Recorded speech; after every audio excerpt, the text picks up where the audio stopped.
Hello, I am now streaming on Twitch. I've been streaming on YouTube for the last few months or so. Not very consistently, but I've been going through the Crafting Interpreters book, which is an excellent book for learning how compilers and interpreters work. And I've been doing it in OCaml instead of the Java sample that they're providing in the book. And so far, I've gotten up to statements and state.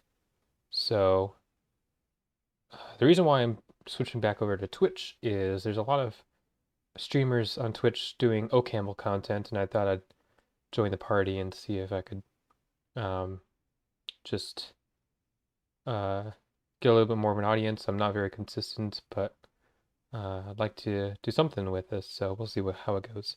Anyway, so statements and state chapter, I went over uh, implementing statements, which involve changing the AST from previously the program was just an expression.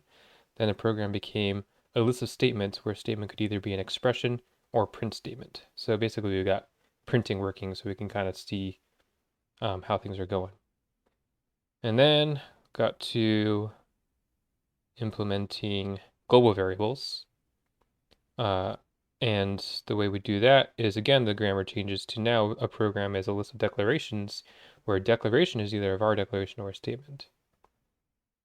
And then we keep going a little further, and the grammar changes yet again to allow for assignment. And I did things a little bit differently here. I don't exactly know what they meant by this equality bit here. So I just modified what I needed to get assignment working, and truthfully, I haven't implemented it fully according to how the spec works, because the assignment can actually be, let's see, you can actually have an expression on the left-hand side of an assignment. And the reason why you can have an expression is LOX, which is the language that we're building, is an object-oriented programming language, which means that you can actually have a field be mutated, a field on an object. So that means that the field, which would normally evaluate to an expression, can actually receive the value from the assignment. I don't have that implemented at the moment, but I also don't have any of the other object stuff implemented because we haven't gotten there. So I'm thinking of pushing that bit off and implementing that further. Now, I think the reason why they are implementing it now is the way that they're going about building the grammar and the parsers and such. What I'm actually using in OCaml is a built-in parser and lexer. So I'm using, let's open up, let's see what it is, Dune here, and we can see that the OCaml lex is the lexer, and menhere is the parser. So let's take a look at how those work. We'll open the lexer. Lexer has an MLL extension. OCaml ends with ML, but MLL is the extension for the lexer. And it has some similarities to the OCaml syntax, but it has different keywords and such. So you've got this rule, and then you've got these AND bits, and then these parse bits. So basically you define all of your tokens you actually define the tokens in the parser. So here's where all the tokens are defined. And then you define the keywords and such and characters that you have to recognize as your tokens in the lexer. And then you map them to the tokens that were defined in the parser. And then the parser, you write out the grammar. And so what's really cool is that the syntax for the grammar that's given here in the book almost maps directly to the grammar that we put in this MLY file for menhere to parse. So I'm not having to write that bits of the program, so there's a lot of the book that I'm just skipping over. Because the more interesting bits to me are how to actually implement the interpreter, and the other bits of compilation in the second chapter. So let's take a look at how the AST looks.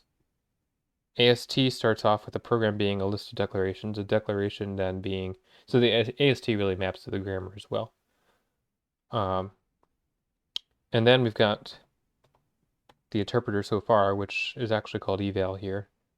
And that's it. It's only 46 lines at the moment, but right now we already can evaluate some different programs here. So let's open up our test.logs file here. All right, so here we have var a is equal to 5 plus 10. A is equal to a plus 7. So we're incrementing a, or we're adding 7 to the original value of a, and then we're printing a. And actually, let's do something interesting here. Let's do a minus 2 there. All right. So let's make this a little wider here. Okay. And what are we doing? There we go. OCaml locks, test locks. All right, so what we're expecting here is var a is equal to 5 plus n, that should be 15, then we add 7 to that, 22, and then we subtract the 2 when we print a, and we get back 20. And that's what we get. So this is all being, in the time that we ran that, the lexer and the parser and the evaluator all got run. So we're going to move on to the next part of this chapter called scope. So we finished assignment, and now we're in scope. Okay, so a scope defines a region where a name maps to a certain entity. Multiple scopes enable the same name to refer to different things in different contexts. In my house, Bob usually refers to me. So the name of the author is Robert Nystrom, so his name is Bob. But maybe in your town, you know a different Bob. Same name, but different dudes based on where you say it. Lexical scope, or the less commonly heard static scope, is a specific style of scoping where the text of the program itself shows where a scope begins and ends. In locks, as in most modern languages, variables are lexically scoped. When you see an expression that uses some variable, you can figure out which variable declaration it refers to just by statically reading the code. Lexical comes from the Greek lexikos, which means related to words. When we use it in programming languages, it usually means a thing you can figure out from source code itself without having to execute anything. Lexical scope came onto the scene with ALGOL. Earlier languages were often dynamically scoped. Computer scientists back then believed dynamic scope was faster to execute. Today, thanks to early scheme hackers, we know that isn't true. If anything, it's the opposite. Dynamic scope for variables lives on in some corners. Emacs Lisp defaults to dynamic scope for variables. The binding macro enclosure provides it. The widely disliked with statement in JavaScript turns properties on an object into dynamically scoped variables. And what's kind of funny is that there's actually a new with in JavaScript, and it's kind of shadowing the old with. So I think that may actually be somewhat intentional to kind of cover up that stain on JavaScript. All right, so let's take a look at this. For example, var a is equal to first, print a first, var a is equal to second, print a. Here we have two blocks with a variable a declared in each of them. You and I can tell from looking at the code that the use of a in the first print statement refers to the first a, and the second one refers to the second. This is in contrast to dynamic scope, where you don't know what a name refers to until you execute the code. Locks doesn't have dynamically scoped variables, but methods and fields and objects are dynamically scoped. So let's take a look at what that means. Class saxophone play, print careless whisper. Class golf club play, print 4. Fun, play it, thing.play. So at this point in the program, we don't know if the thing is a golf club or a saxophone. And not until we actually run the program do we know which one of those to call. When play it calls thing.play, we don't know if we're about to hear careless whisper or 4. It depends on whether you pass the saxophone or golf club to the function, and we don't know that until runtime. Now you could know this ahead of time with some static analysis or with types, right? So I guess it depends on I think the point that they're making though is that, it's not defined by like the structure of the code. Scope and environments are close cousins. The former is the theoretical concept and the latter is the machinery that implements it. As our interpreter works its way through code syntax tree nodes that affect scope will change the environment. In a C-ish syntax like Lox's, scope is controlled by curly braced blocks. That's why we call it block scope. The beginning of a block introduces a new local scope, and that scope ends when execution passes the closing curly bracket. Any variables declared inside the block disappear. All right. Nested and shadowing. A first cut at implementing block scope might work like this. As we visit each statement inside the block, keep track of any variables declared. After the last statement is executed, tell the environment to delete all of those variables. That would work for the previous example, but remember, one motivation for local scope is encapsulation. A block of code in one corner of the program shouldn't interfere with some other block. Check this out. How loud? Volume is equal to 11. Volume is equal to 0. Calculate the size of 3 by 4 by 5 cuboid. Var volume is equal to 3 times 4 times 5. Print volume. So look at where we calculate the volume of a cuboid using a local declaration of volume. After the block exits, the interpreter will delete the global volume variable. That ain't right. When we exit the block, we should remove any variables declared inside the block. But if there is a variable with the same name declared outside the block, that's a different variable. It shouldn't get touched. When a local variable has the same name as a variable in the enclosing scope, it shadows the outer one. Code inside the block can't see it anymore. It is hidden in the shadow cast by the inner one, but it's still there. When we enter a new block scope, we need to preserve variables defined in outer scopes so they are still around when we exit the inner block. We do that by defining a fresh environment for each block containing only the variables defined in that scope. When we exit the block, we discard its environment and restore the previous one.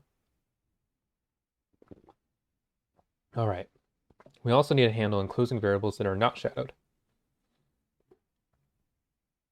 This is like, take a look at this side note here. Block, local, global.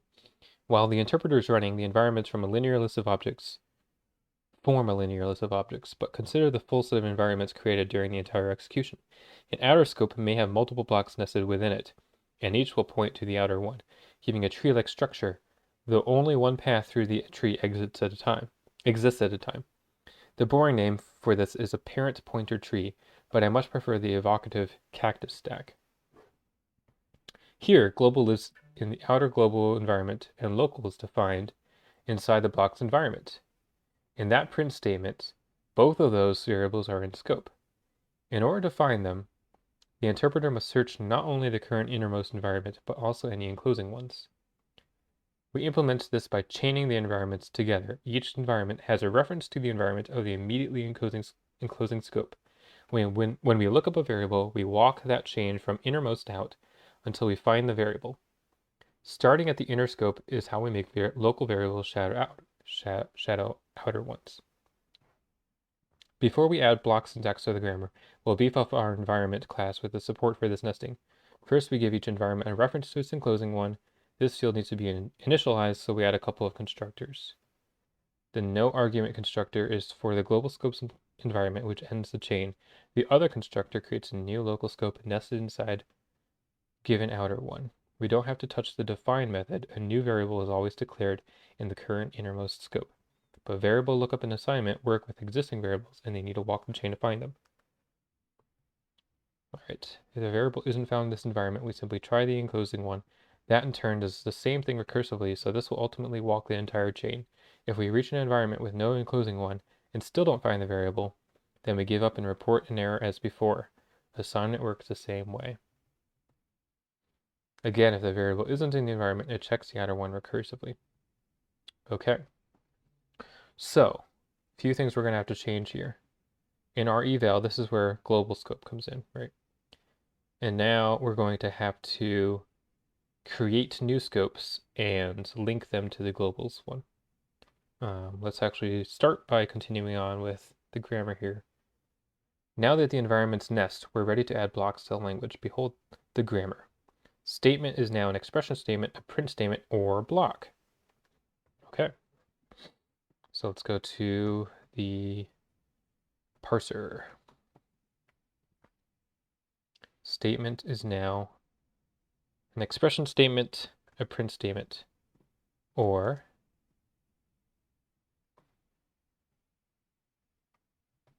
last time, Copilot guessed exactly what I was looking for, so I was curious if it would get it right this time. This time it didn't. So this time we have semicolon, or sorry, curly bracket, declarations, and then curly bracket. So let's do, what did I call them? Left brace, I think. Left brace statement. Actually, this needs to be declarations. Declaration can be in a statement, or, okay. Declaration list, right brace, and then so that's going to be a block statement, S. Perfect. So let's go back to statements in here, add a block statement of statement list, and nope, not the statement list, declaration list.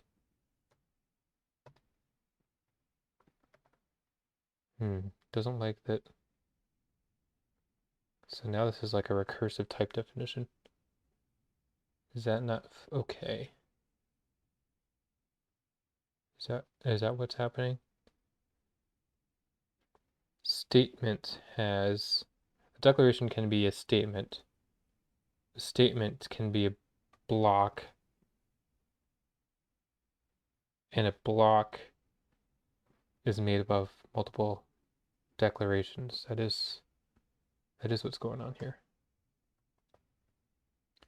Unbound type constructor declaration. So how do I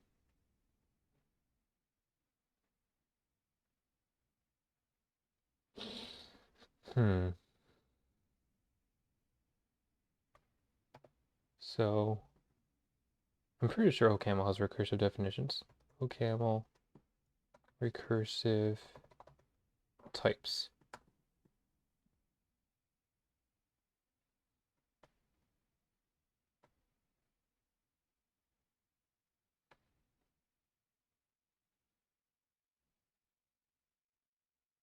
Use and. Okay. Type foo equals foo of bar, and bar equals bar of foo.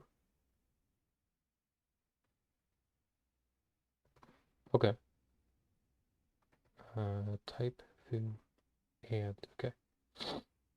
So I think what we want to do is we'll do type statement and declaration. Actually, we'll just put that there. Hey, look at that.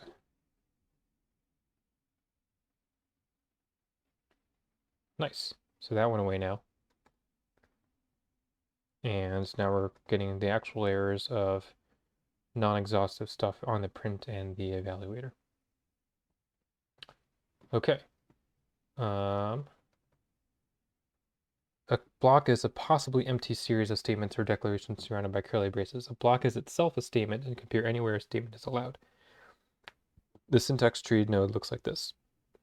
It contains a list of statements that are inside the block. Parsing is straightforward. Like other statements, we detect the beginning of a block by its leading token. In this case, it's a curly brace. In the statement method, we add such, and the real work happens here. All right. Okay, so let's go back to the interpreter now. That's it for syntax. Yeah, we can skip over the parsing because we got a parser doing it for us. Semantics will add another visit method to interpreter. To execute a block, we create a new environment for the block scope and pass it off to the other method. Okay. So now this is where we actually have to implement the interpreter. Let's actually first implement the print. And when we print the statements, we now also have to print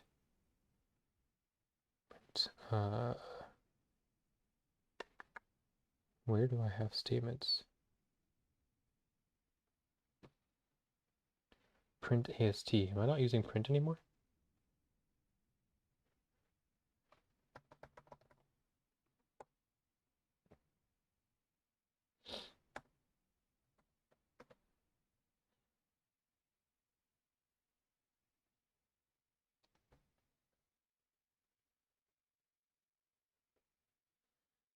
Block statement, print, declaration.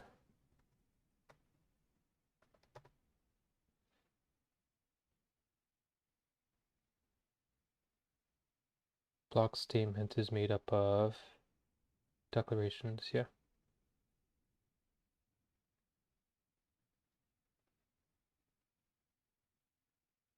Ooh, it's a list of declarations, right?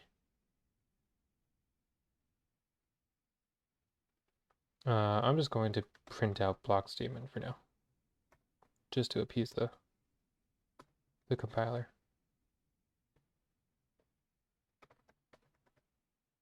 Okay. Now we need to actually appease the evaluator, which is implementing this interpretation bit. Okay. Eval statement. Now we have a block statement, and we need to iterate over the declarations.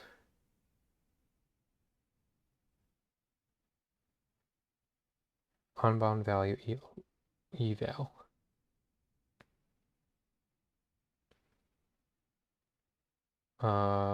Let's try the method of and again. Does that work? Nope.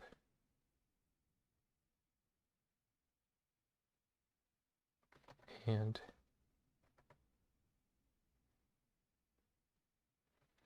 nope.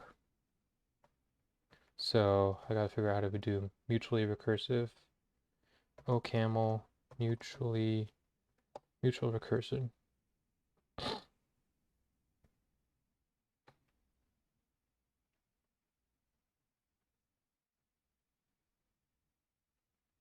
It is and. Okay. So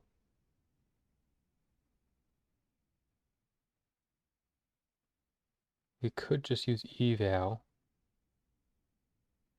or we can do eval declaration. Let's do and then just copy this one.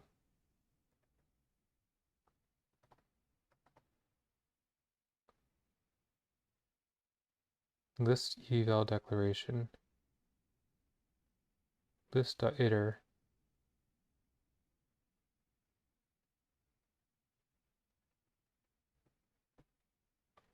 B. There we go.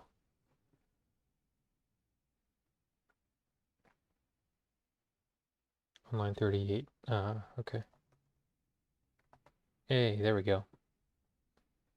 So that's explicit mutual recursion happening there. All right, let's see what that does. Okay, program still works. Let's see, I'm not doing the scope thing at the moment, but we should have blocks. So let's just make a block and then see what that does. Actually, let's just put the whole thing in a block.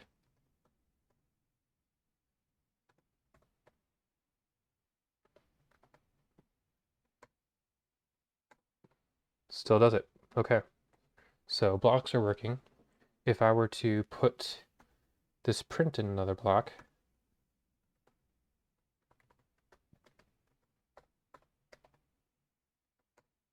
that's still working too. All right, so now we actually have to implement the scope stuff. So here's the idea. Every single time we create a block, the first thing we do before we do this list iter is we actually create a new scope. Then we link that scope to its parent scope. And then any variables that we store are now inside that scope. All right, so this is more complicated. This is probably the most complicated thing I have had to do in OCaml so far. Because right now we just have this globals hash table thing.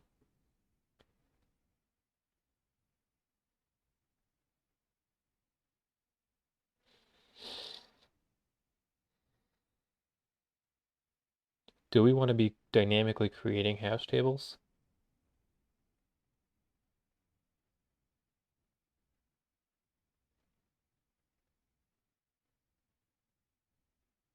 Well, even so, we need more than just a hash table, right? We need some structure that allows us to maintain this linked list thing.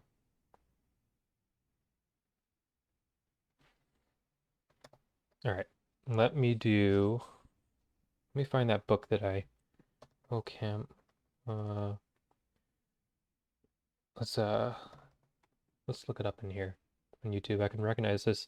There's this really good course from, I think it's Cornell, that has a really good book on this. So let's see. OCaml. Yeah, this one. Okay. Let's see if there's a link to the book.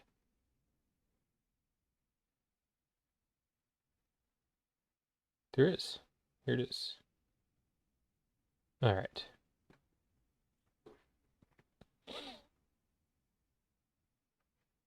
There's modular programming, data structures,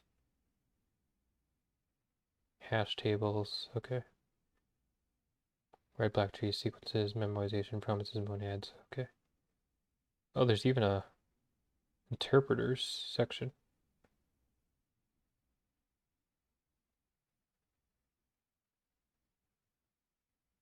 Hmm. Okay. Let's go to data and types. Some tuples, type synonyms, options, association list, modular programming, modules.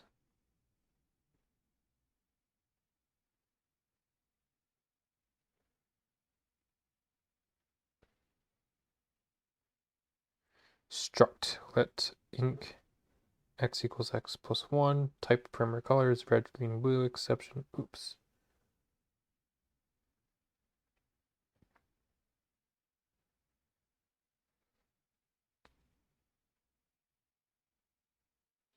Okay, yeah, this is a good example of this. So this is functional stacks. Maybe I'll share the audio here. Let's take a look at this one. Remember the stack data structure. It's like let me go down to 1. a stack of trays in a cafeteria. Items get pushed onto the top and popped off. Let's code up stacks in OCaml.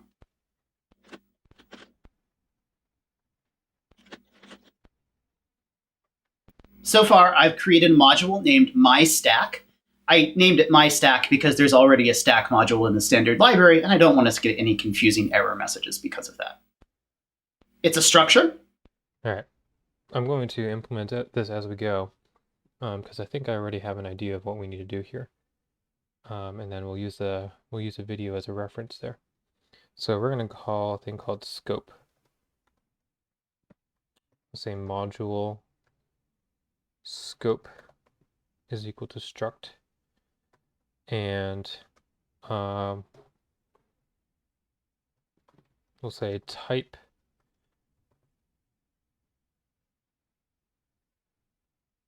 entry of stack. Yeah, we'll say type A equals a stack.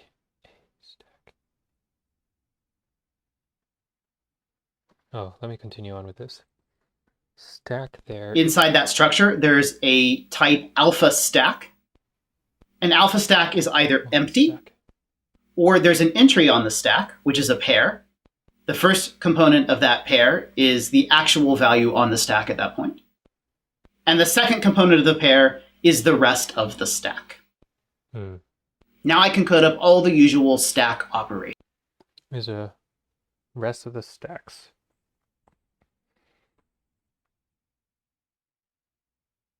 Now we don't have references in OCaml.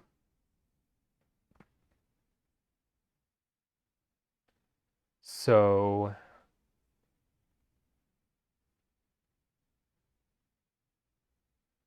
I think what we need is scope will store. Okay, well we know that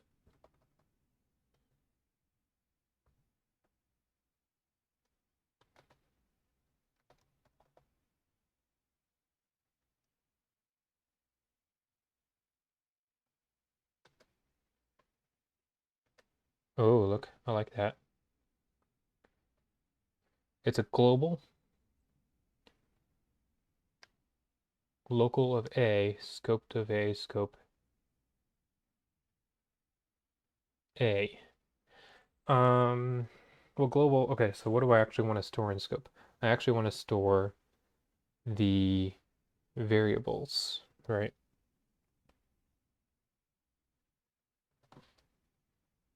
So we want to say type, no, let's see, how do I do this?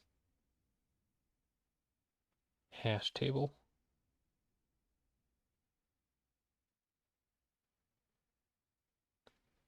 We want to store a hash table in here.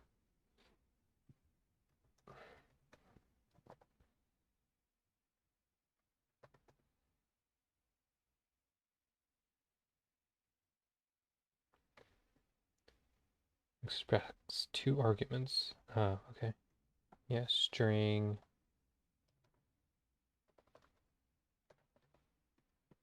and, oh, interesting. We don't actually know, do we? We don't know what we're going to store in the hash table. Does hash tables have to be heterogeneous? I didn't know that.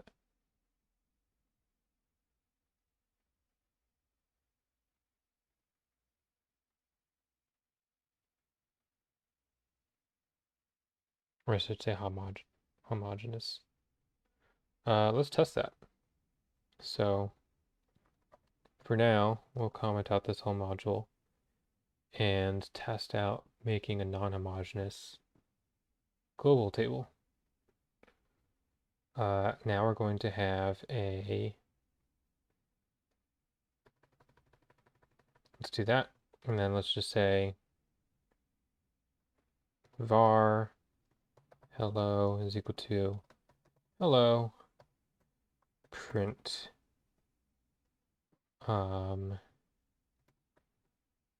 print hello. All right, let's see if that runs. If it doesn't, then that's a problem. Oh, it does. Okay. So it doesn't have to be homogeneous. You can put different types of things in a hash table. So at this point though, when I'm actually trying to make a type constructor,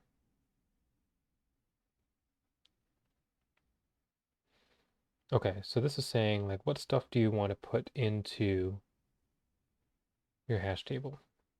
Is that what I want alpha to represent? I don't know.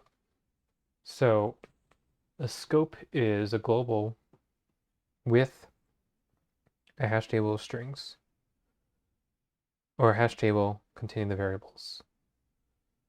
Or it's a scoped of a tuple of a alpha scope and a hash table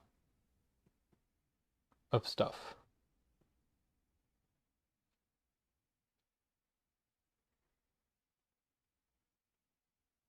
Right?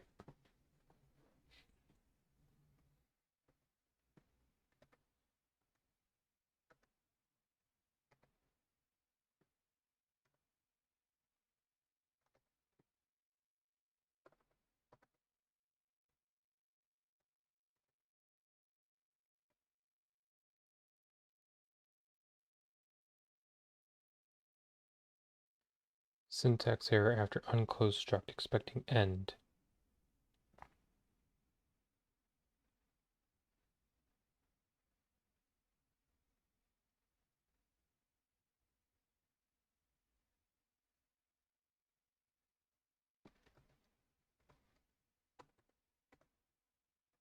All right, let's continue on with this guy.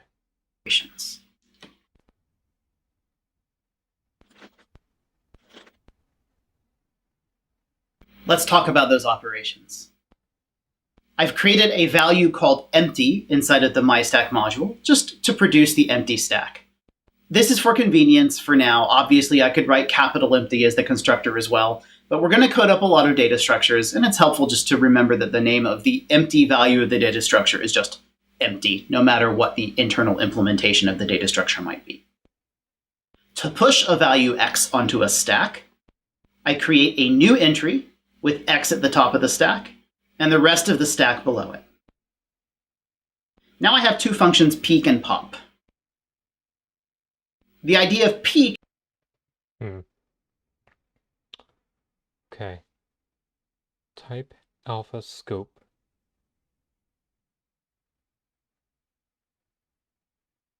Global of B, scoped of A, scope C. Let's say this was just alpha. And that's just alpha. Okay, that's happy. The hash table wasn't happy. The thing that I'm going to be putting into that is a hash table. This might be good enough.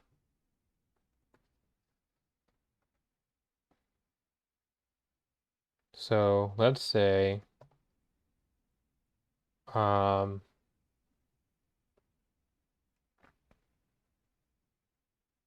okay, so I need to basically, I am basically kind of doing a stack here. Well, let's see what the ergonomics Is of that using it this tells is. me what the top value of the stack is. The idea of pop is that it removes the top value of the stack. Now, sometimes some stack data structures combine those two operations together. They give you just a single operation that gets you the top element and removes it. We're going to decouple them for now. Peek here, therefore, takes in a stack and gives us back the top. I'm just going to kind of go through the rest of this article here. So they're talking about this being very verbose and that there's a thing that we can do to, let's see. That's admittedly rather verbose code. Soon we'll see several solutions to that. For now, here's one. This, by writing list.stack E, all the names from list.stack become usable in E without needing to write the prefix each time. Another improvement could be use the pipeline operator. Okay. Now we can read the code left to right without having to parse the parentheses. Nice. Okay. So whereas in Java we might create a couple stacks using this code, no OCaml, the same stacks would be created as follows. Okay, we got module definitions.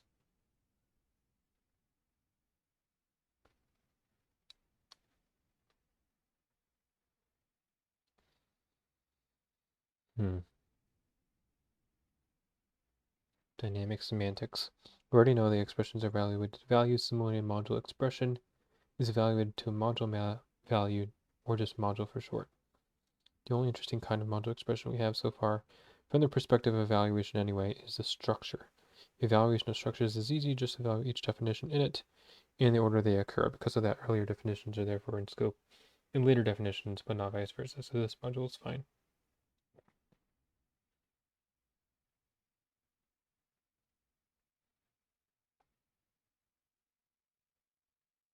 It's funny that this lesson's also going over scope.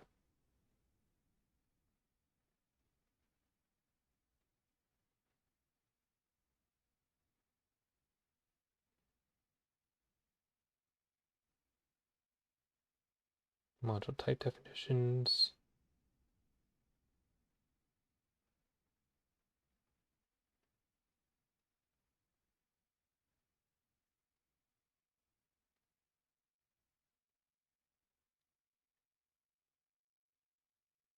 More syntax. Module type semantics, okay. So what was the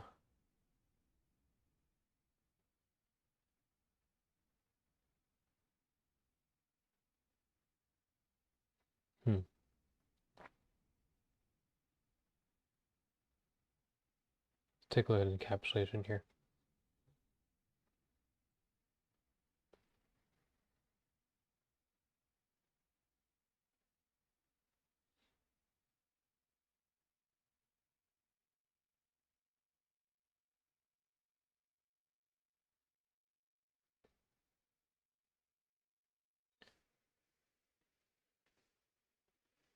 list.length, linear implementation of size. We want a faster constant time implementation. Cache the size of the stack. Now I'll represent the stack as a pair, where the first component of the pair is the same list as before, and the second component of the pair is the size of the stack.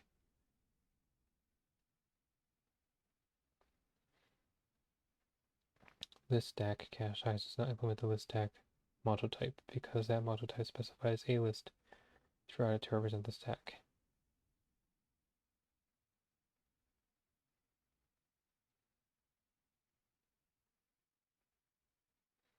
What we learned about opacity and sealing thus far does not suffice. The problem is that the type a list int literally appears in the signature of list stack cache size and push. A module type annotation could hide one of the values defined in list stack cache size example push itself, but that doesn't solve the problem. We need to hide the type while exposing the operation. Abstract types. A stack everywhere. We won't repeat the specification comments here. So to keep the example shorter, and while we're at it, let's add the size operation. A stack is not actually defined in our signature. We haven't said anything about what it is. It might be a list or a list int, or stack a list size int, or anything else.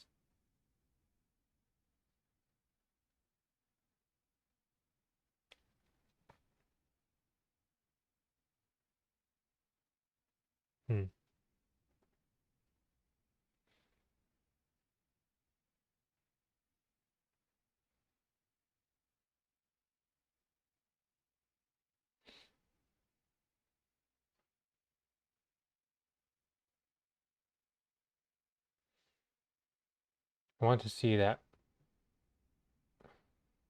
simpler way of manipulating this stack here.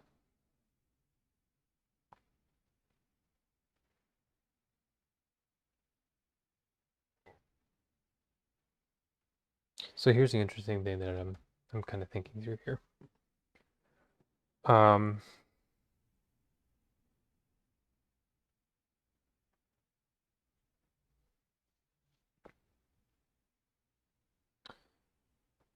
I kind of took a shortcut, I suppose, in this globals hash table thing. It worked really quickly and easily, but it's using a mutable data structure, this hash table.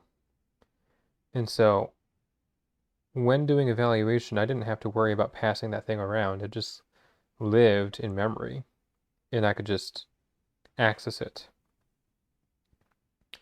Now that we're doing the scope thing, I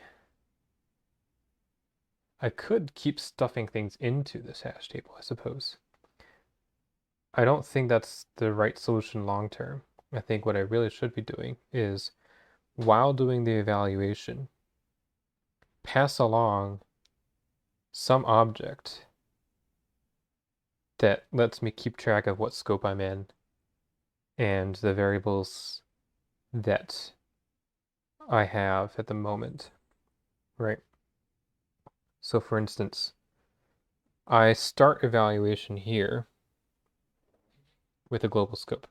All right, so I create a new scope and I pass it to eval declaration. Eval declaration goes ahead and just passes that down. And then when eval statement executes a block statement, here we actually create a new scope. We link it to the global scope. And we now have a link that we can traverse backwards, right? So let's experiment with this a little bit. Let's just say for now that I have global of A or scoped A scope of A. And when we say A, what we really mean is, this is kind of where we can use what we just saw in here, type AT.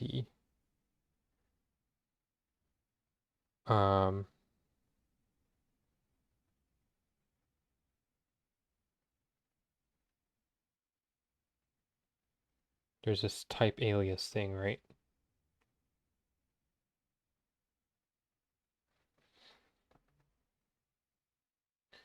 What we really mean by this is hash table string a hash table.t. Maybe this has to be in parentheses or something. Nope.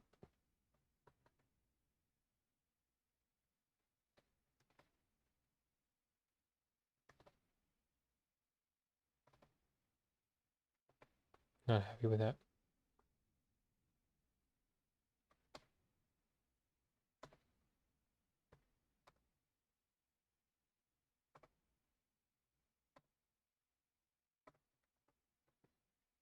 Still not happy with that.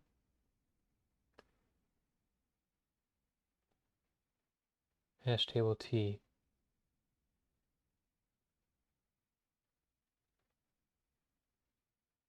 Type a scope.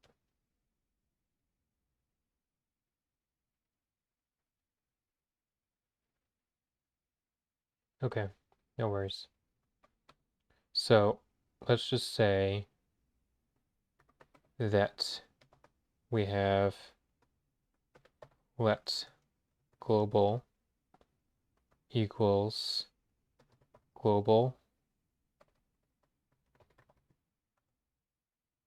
hash table dot create 10.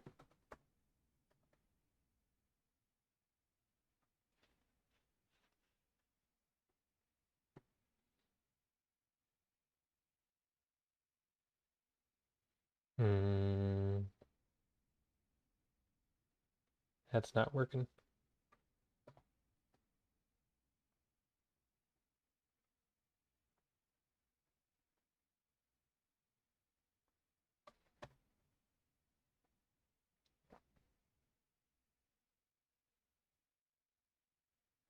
Globals is a hash table type.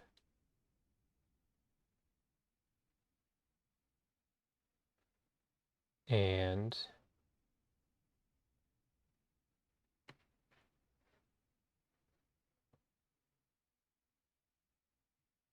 interesting signature there.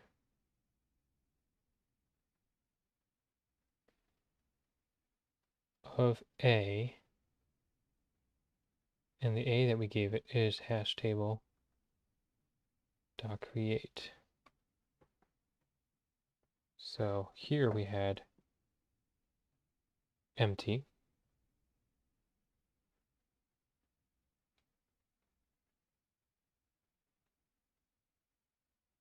Push. So why is that not liking that?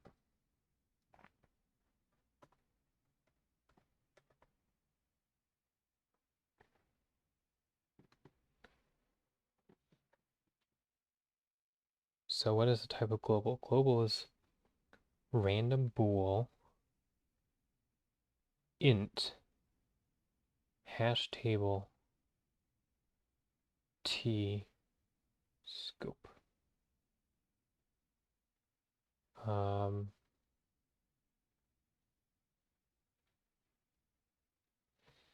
oh, okay.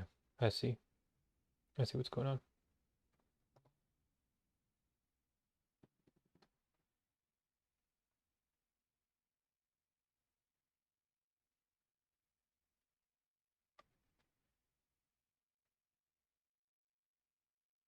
I think what I want to do here is make this a function that takes unit and then returns hash table that, no, that's not right either. Well, okay, so it's a function that I don't want it to take any arguments, right?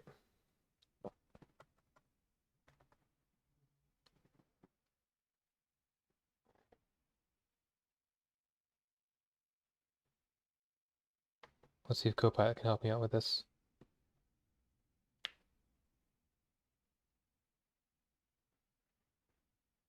I would move the line let global is equal to inside the scope module.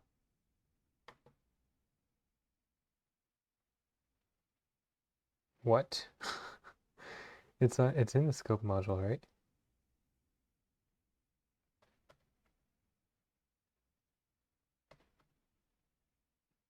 So really what I need is parentheses around that. I see. Okay. All right. Let's give this a try. So now when we say um I don't know what we want to call it. Let's call it nest.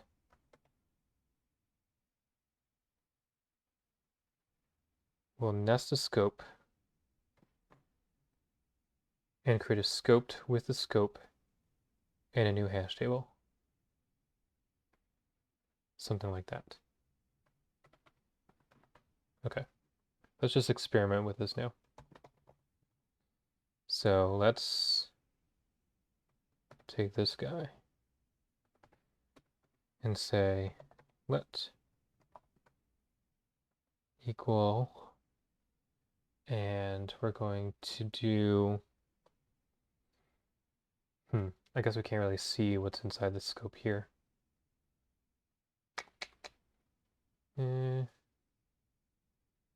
We'll say open scope.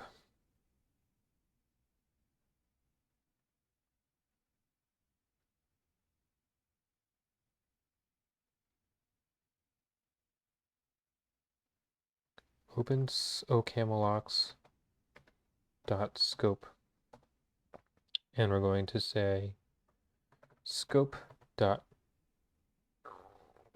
global, and then we're going to pipe it into scope dot nest, and that just requires taking a scope, right? Yep. Nest, not next.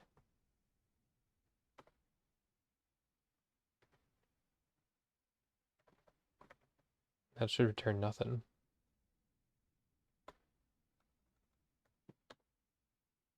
All right, what's the issue here?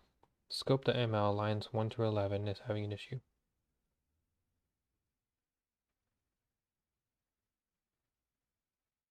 The type of this module contains non-generalizable type variables. The type of this value weak hash table.scope contains non-general type variables weak.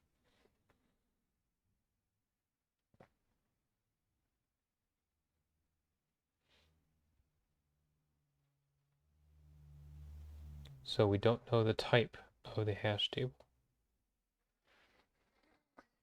Right. That's kind of the point. We don't want to know the type. I don't know. I'm gonna go on pause for a bit and I'll be back in like 5 minutes.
All right, I'm back.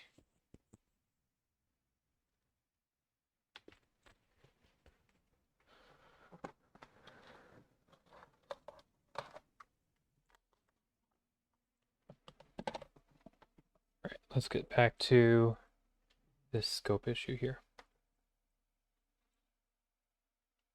So this is saying that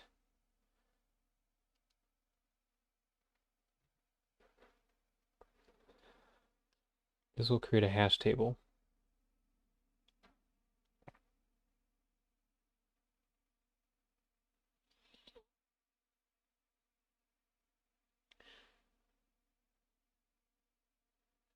The table goes as needed, so this is initial guess optional random parameter. Boolean controls whether the internal organization of the hash table is randomized at each execution of the hash table or create or deterministic overall executions.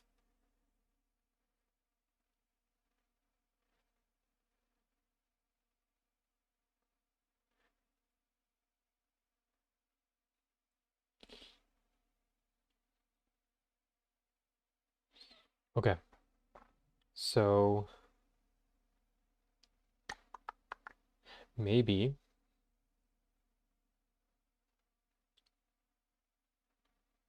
let's just do this for now. Let me create a global with a hash table.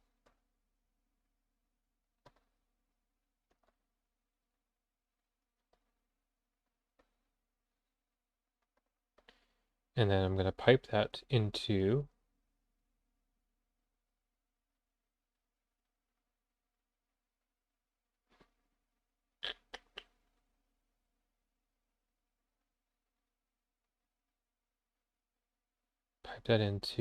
a scope with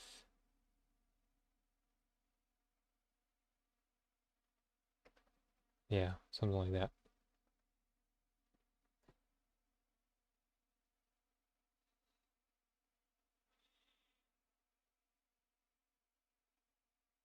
Type a scope. This would be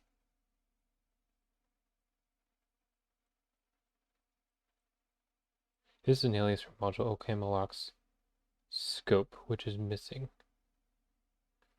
Isn't that what this is? Module scope.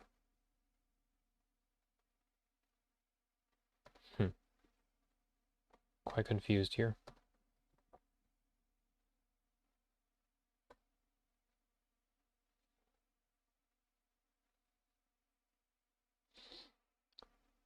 All right, now we have a different error. Line 22.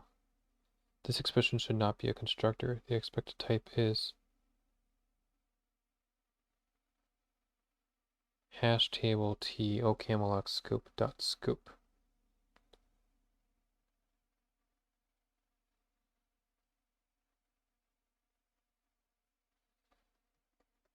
Okay, let's see if I can just create a global scope.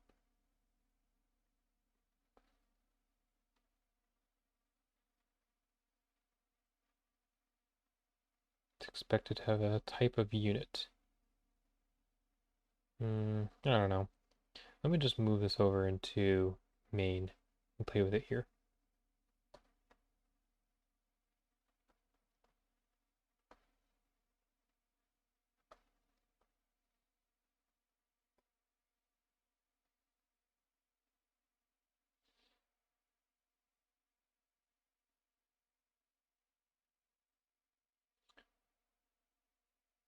Is it called scope? It's not scope.global, is it? I just have a constructor of global. This variant expression is expected at type unit. There's no constructor global within type unit.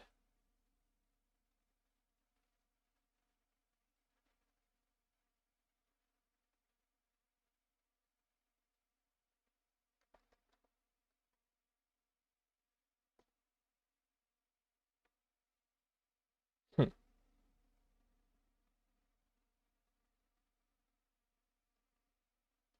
Why can't I figure out how to use this?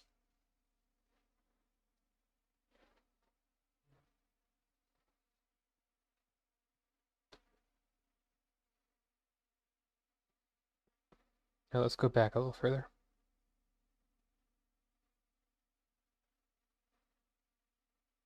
Defining a variant type, bunch of constructors.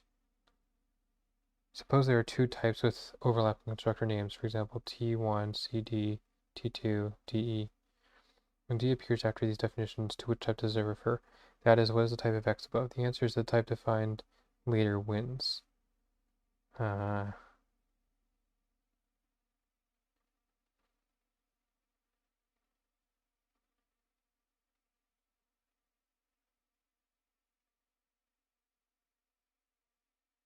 okay, interesting. So global should be the right thing to use there.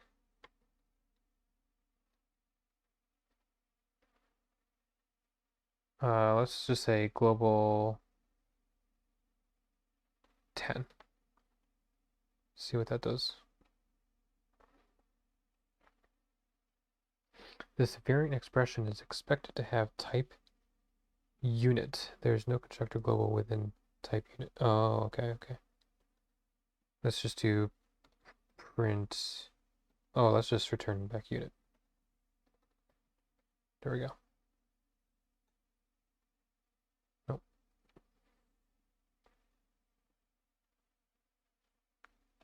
Because it's in the left-hand side of a sequence. Really? I thought whatever came at the end here was what got returned.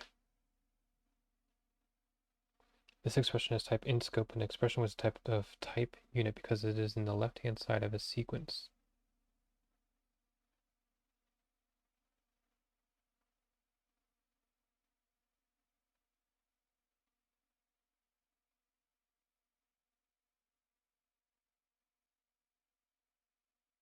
Okay. Now what? Let's see if Copilot can figure this one out.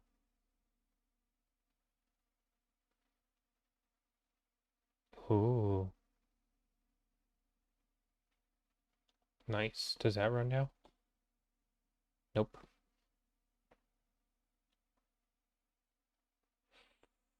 File line 6.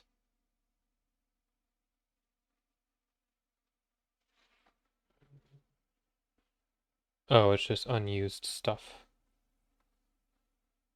Okay. Um,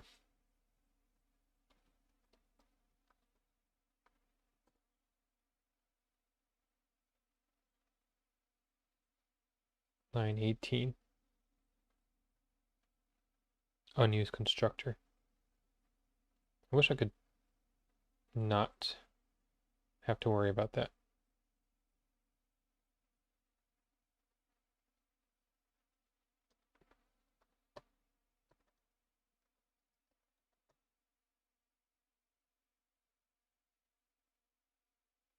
Scoped 12.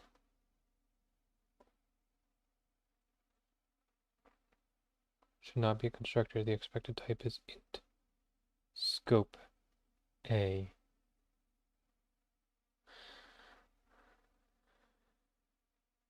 Well, we took the scope. No, that's not what we want to do.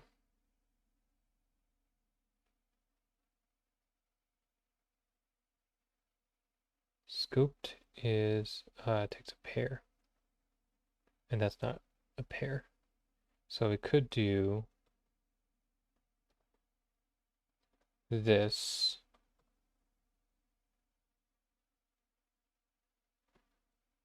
And this goes on that side. And how do I do a pair again? A pair is comma next between, is that right? Hey, there we go. Cool. Okay. So now let's see if I can replace this with hash table.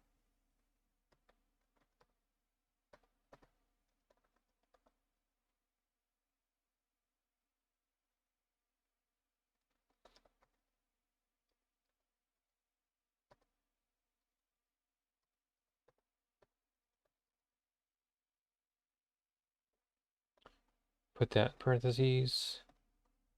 Put this in parentheses.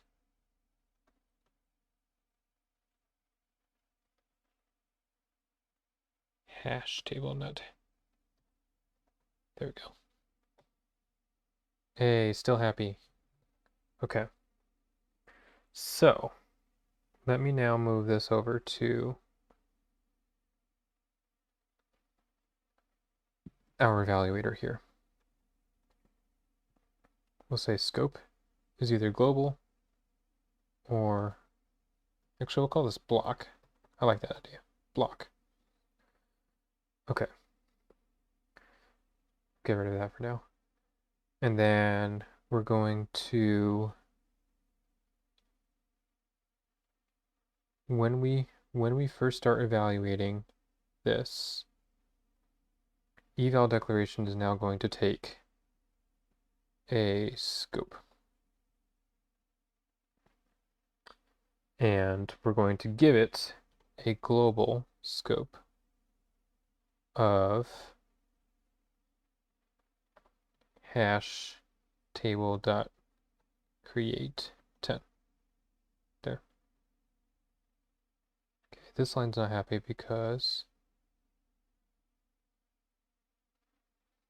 list.iter has type week 14 unit, week list unit.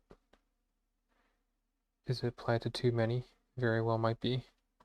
I might have to wrap that.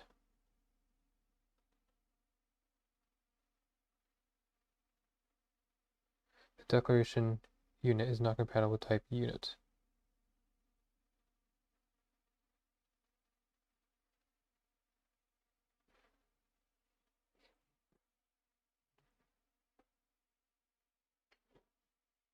So let me go back in time and remember what my types were here.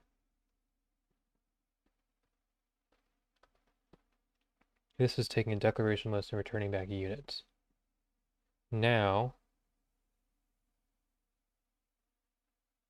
I'm going to take scope and give it a global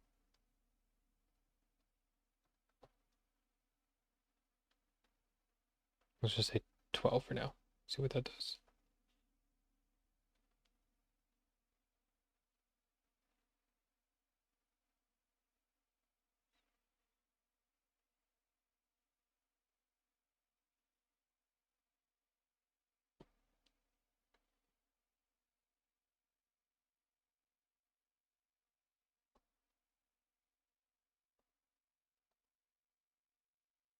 Okay, there we go.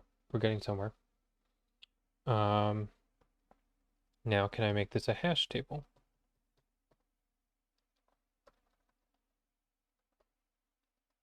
Almost. Do I wrap that? Yeah, there we go. Okay.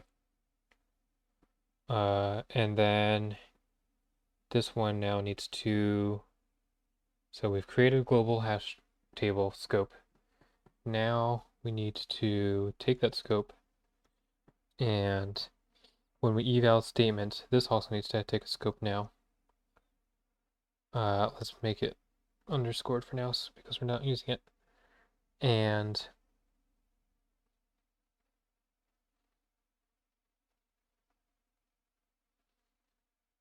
we give it the scope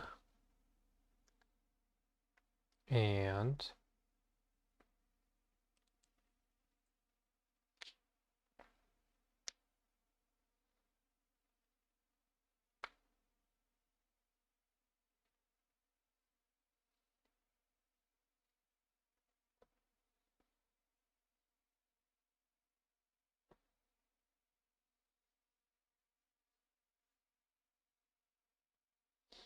do we just pass it down to eval statement? I think so.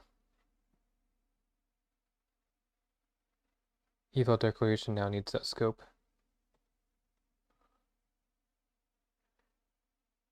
But at this point is where I need to actually create a new scope, right?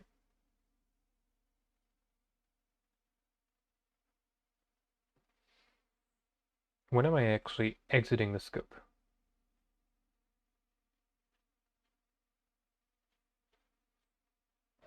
Is a tree structure? The tree structure is already kind of taking care of that for me, isn't it?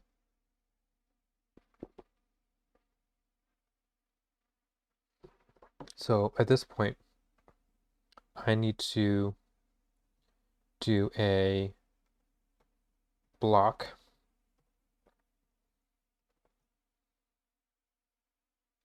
of scope and hash table dot create 10.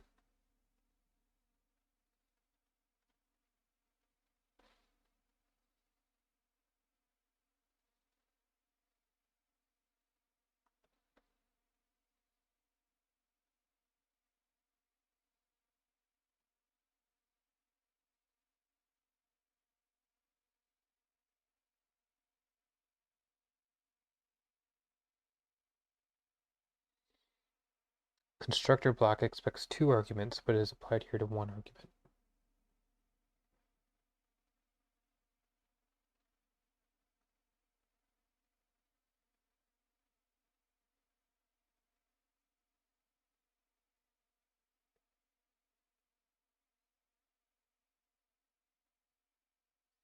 How did this work out here?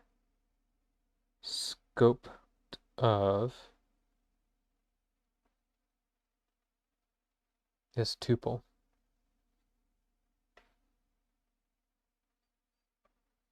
block of scope. Nope. Doing something wrong here.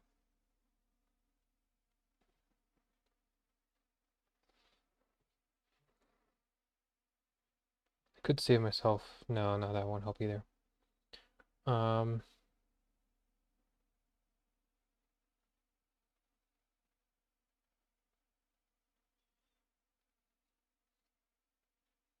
so I'm creating a new block with scope and hash table. Well, let's see if we can appease the compiler first. Let's just say that we're going to give it back the scope that it was given. It's not liking that.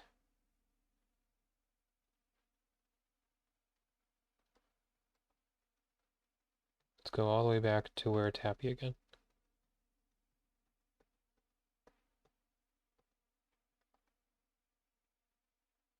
Eval declaration scope B.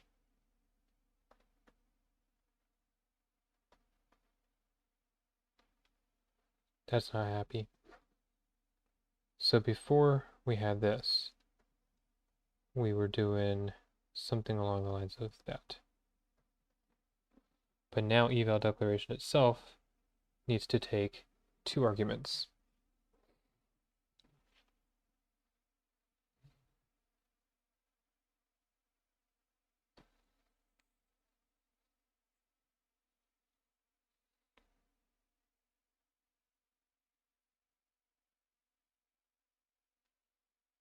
Oh, okay. The list that it's iterating on is B.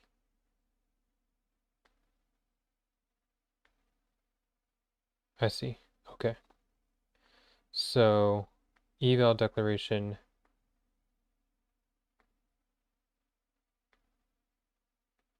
okay, eval declaration scope. This should be in parentheses. Okay, that's right. Now we can replace scope with a block of scope and a new hash table.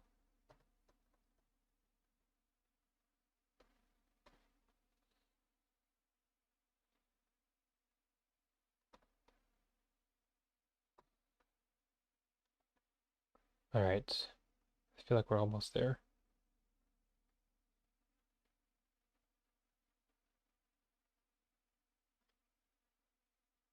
So eval declaration. Let me go back again to where the compiler was happy. It's happy with that being scope. Okay, so let's put lots of spaces in between here. Scope is now being replaced with a block of scope and hash table.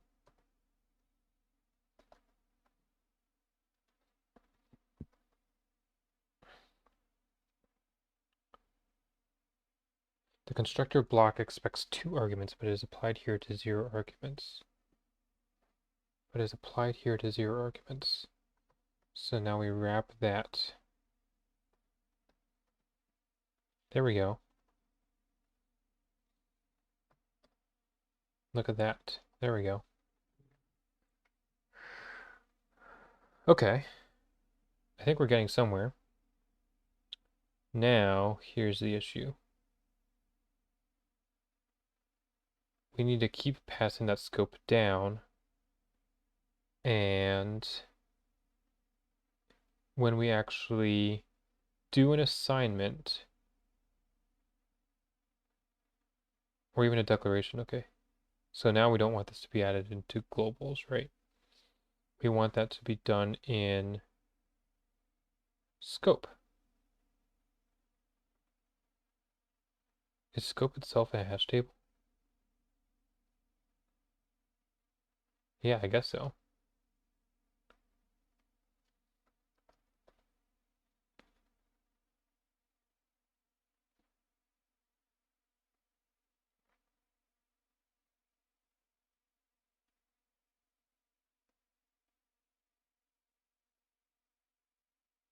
Let's see if Copilot can figure this one out.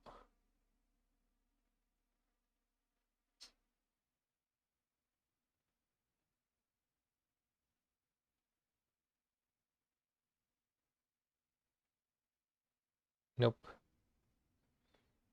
Match scope with global block. That's not what we want. So we want, what is the type of scope here? The type of scope is ab hashtable.t scope.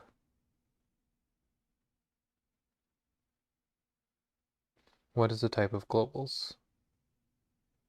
ab hashtable.t without the scope part.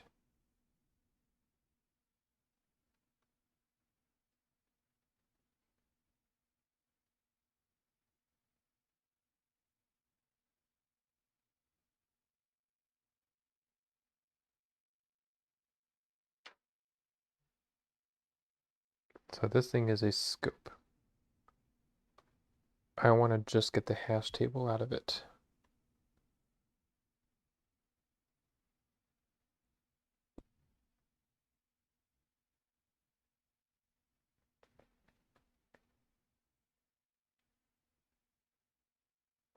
And I don't really care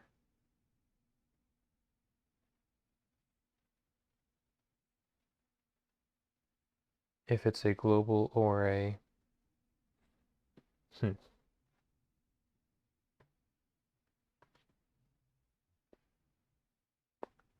Let's have Copilot try that again.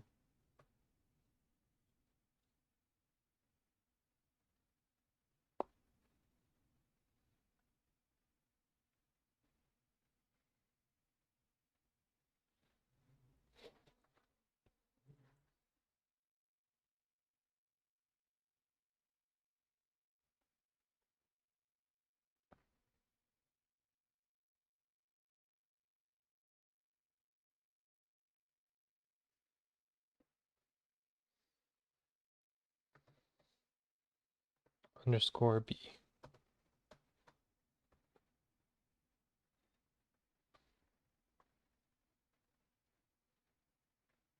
Okay, that just says stick it in a hash table, regardless if it's a global or a block.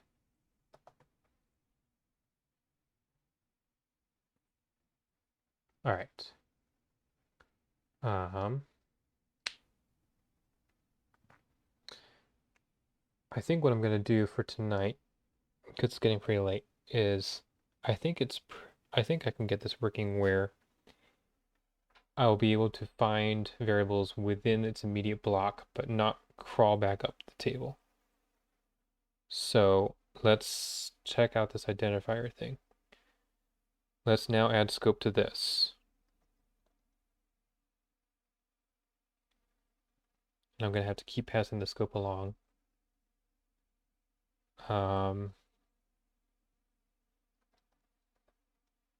Scope there. Scope there.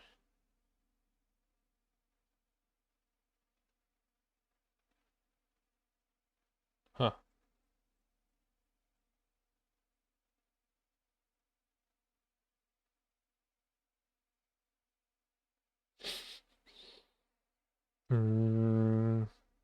I broke a bunch of things there.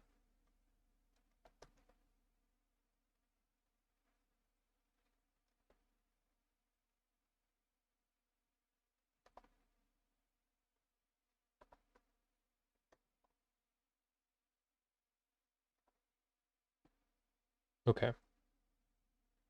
So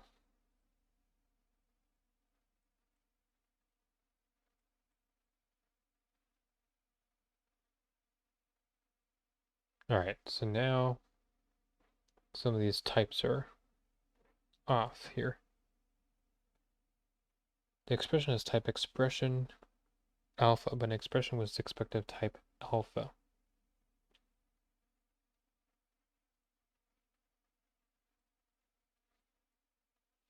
What's going on with this now? Why is this not happy? This expression has type expression, but an expression was expected of type alpha scope.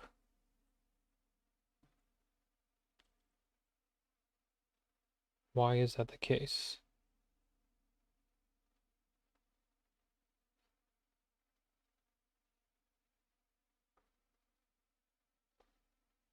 Eval expression scope.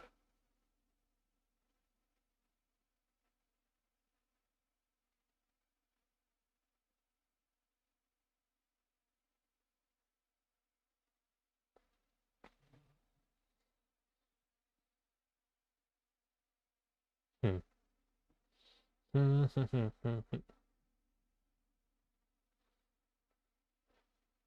I'm not sure why adding scope to eval expression broke the other stuff. So we're happy here, and then we add scope to eval expression, and then it's not happy. So we add scope here. These two are complaining. Maybe some are missing. Right. So we add scope there, and then this stops working.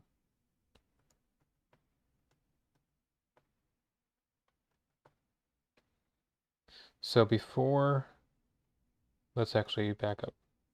Let's document the type here.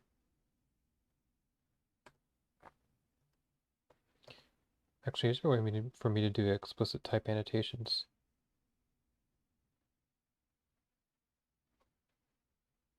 Type annotations.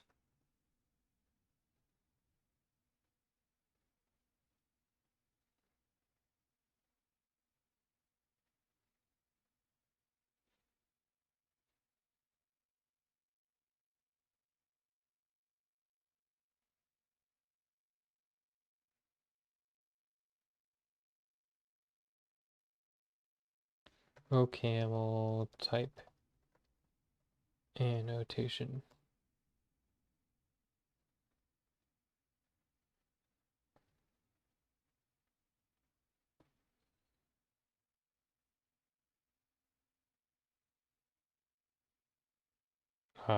Inline or an interface. Okay. So let's see how they do this inline. Let's be explicit with this. Scope is now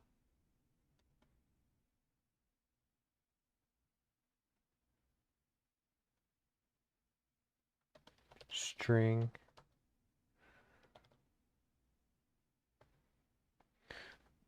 expression hash table dot t scope.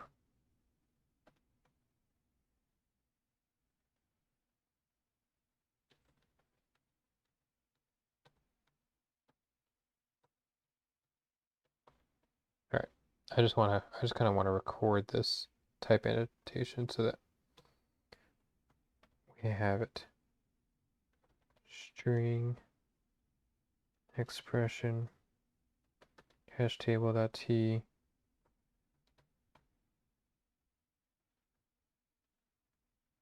scope statement unit. There we go. All right, so here's the goal. We want to now add scope to here without changing this type. So as soon as I do that, type hasn't changed yet. But once I put scope in here, once I pass the scope down, the type has changed.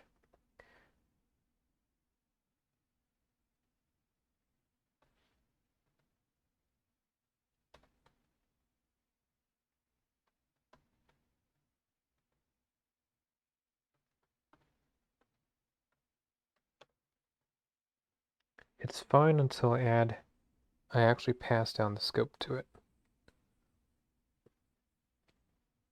So what's happening there? As soon as I pass down scope,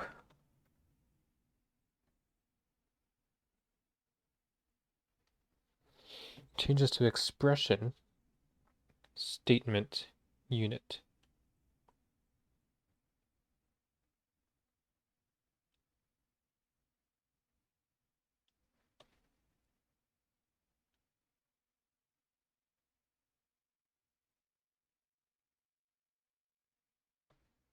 So it's saying it's a function now that it's expecting an expression and a statement and returns back unit. Where is it? Why is it turning it into an expression?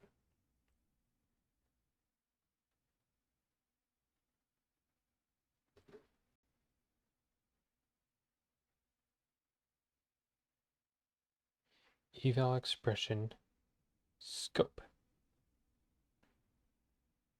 Why does it now think that scope is an expression?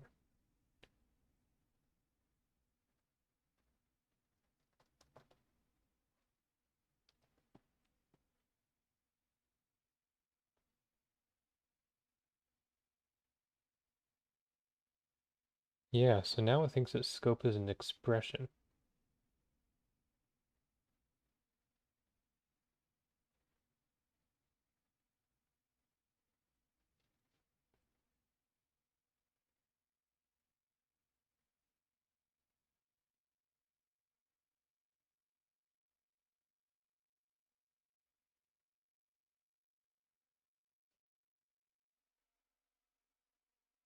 Hmm. Oh, I think it might be because of this guy.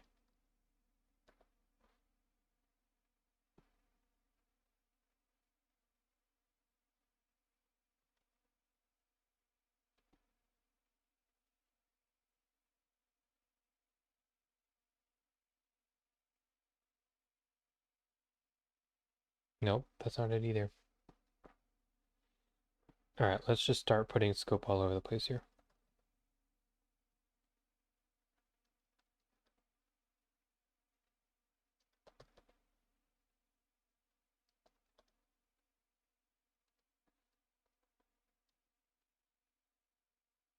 Identifier has to return back an expression, so we're just going to return back ID. No, ID is a string. What expression can we return back? let's return back a literal 1. There we go. And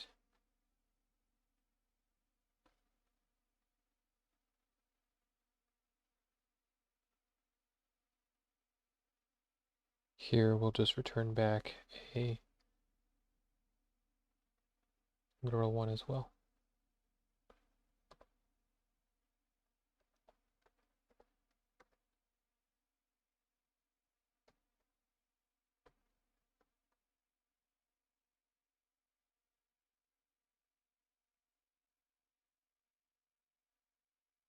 Oh, it needs to be a actual literal. Literal number 1.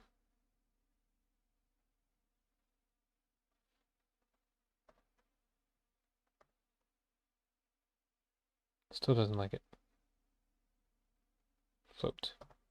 There you go. Literal number 1. Okay. Yay, look at that. So we just need to satisfy all the passing around of things. So obviously these are not the right implementations right now. And yeah, good. This type went back to what it needed to be before. So what actually needs to be done whenever we evaluate this identifier is to crawl up the scope and find the first scope that contains the item that we're looking for. But for now, all I'm going to do is just say, oops, let's actually look at what this file looked like before. Because it's close, it just needs like a slight modification. So we just need hash table find, oops, hash table dot find global's ID. So we'll do hash table dot find match scope global G block B ID, and then ID. We'll just remove that underscore there. Okay, so I think that should find variables within the scope that it's declared in. We don't have assignment working right now because I've commented that out, but let's give this a try. Let's open up our test logs here. We're going to say we don't have assignment, so let's remove that. Let's say var a is equal to a plus 10, print a minus 2.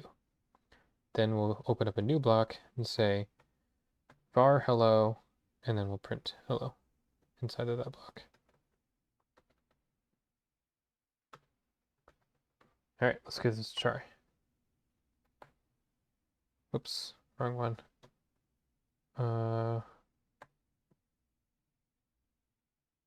Okay, so something's going on with eval. The type of this expression contains the non-generalizable type of variables weak, such.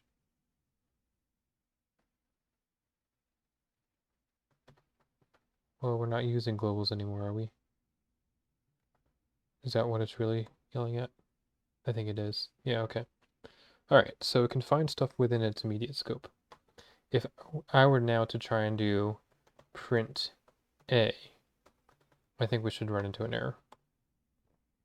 Yep, fail error exception not found. So it wasn't able to find this A inside of this scope here. Now if I also try and do print hello back out in this scope, it shouldn't find it. Yep, actually it doesn't even get to that point. So if I do this, yep, okay. So the next thing that we'll have to do is try and find it, but if not, then keep going up. And then I gotta get assignment working again. Actually, assignment might not be bad to do. Let's see if I can get that kind of working again. Let's see what this looked like before.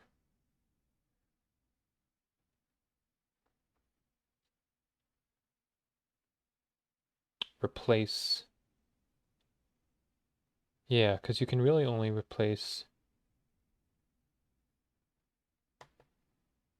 You can really only replace within your current scope anyway. So I think we can just make that.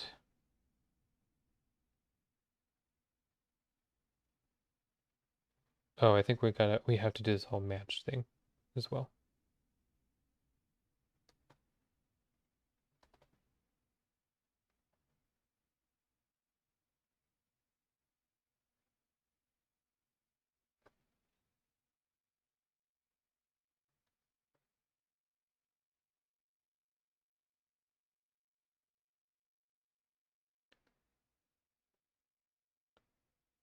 Oh, okay, this needs to be scope.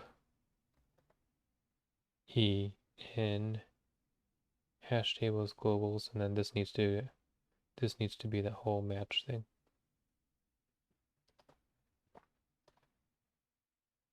Okay, assignment should start working again.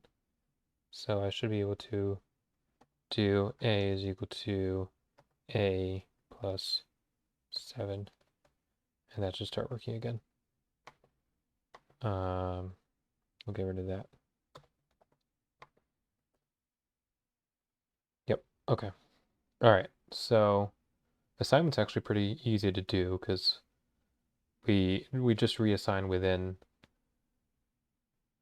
its scope. Do you crawl also when you do assignment? Can you reassign? Yeah, you can.